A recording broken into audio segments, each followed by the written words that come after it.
Good morning, guys. Today I'm going to show you a Corcoran's online learning guide on Canvas. So if you go to your home page, this PDF is your new landing page.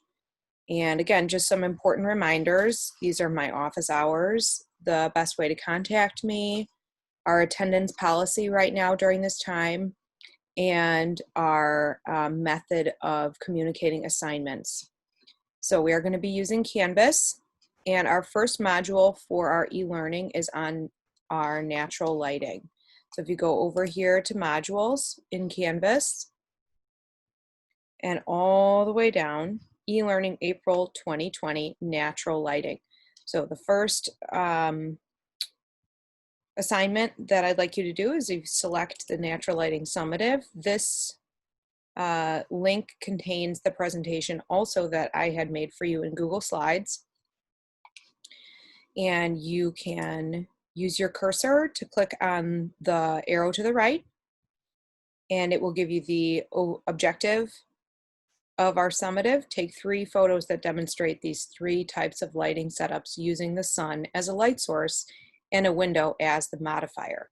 So again, the modifier is the tool that uses light and aims it or directs it at a certain point in a certain way. So usually it's a artificial light, but in our case, we're going to be using a window because we are all at home being safe. So the 3 lighting setups that we need to demonstrate for the summative are split and side lighting, Rembrandt lighting, and backlighting. If you go ahead and go through these examples, you can see really clearly where the light source is coming from and how the subject's face is halfway lit and halfway dark. That is split lighting. Again, connection with the YouTube video. This is a hyperlink. It will take you to YouTube, and this is a demonstration video for how to take an amazing portrait using window light. So this will give you just a general overview of the type of situation that you are going to be in. The next one is Rembrandt lighting. Rembrandt lighting is very similar to split lighting, only there is a very small triangle on the opposite side of the subject's face. Now, this was historically taken from Rembrandt, who was a painter and used this kind of lighting setup to light his subjects. And a lot of times he uses candlelight for his light, and the light was primarily right here with their head 3/4 away from, in your case, the camera. And then on the opposite side of the face, there is that small triangle of light. Now, he also painted many, many self-portraits over his long years. He lived a long time and has a very long history of painting self-portraits, and they all sort of use that setup. So that's where that phrase comes from. And the last one that we want to talk about is backlighting. Backlighting is very straightforward and probably the easiest to do with a window because you just put the subject right in front of the window. Make sure that you have a very strong daylight situation, and then the subject is actually pretty dark and turns into sort of a silhouette.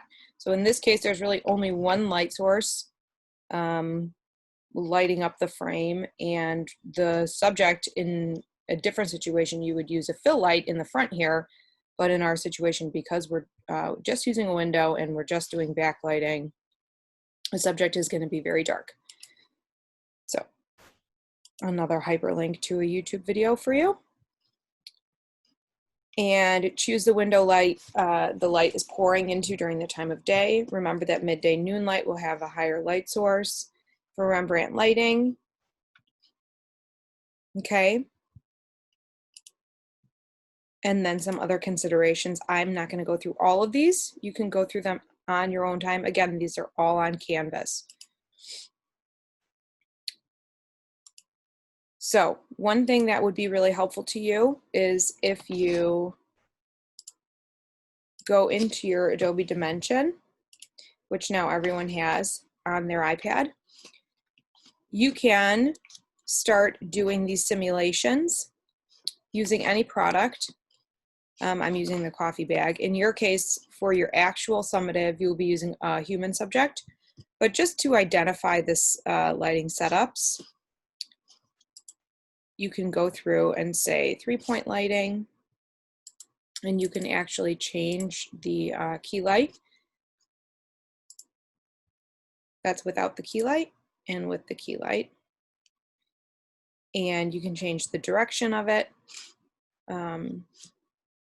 where it is,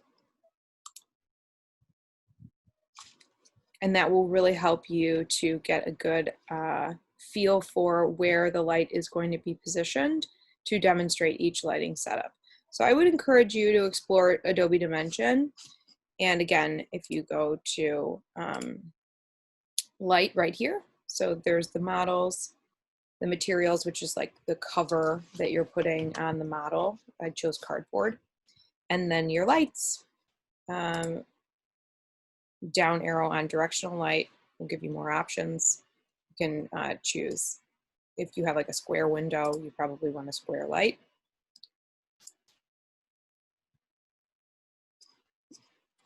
And you can actually turn these visibilities on and off if you want to see the difference. And it kind of shows you where the light is coming from this catch light right here. Okay, so that's another really helpful thing for you guys, and again, available on your iPads, Adobe Dimension. So that is the first thing that I'd like you to do. Reach out to me with any questions, comments, or concerns via Canvas, and we'll talk soon.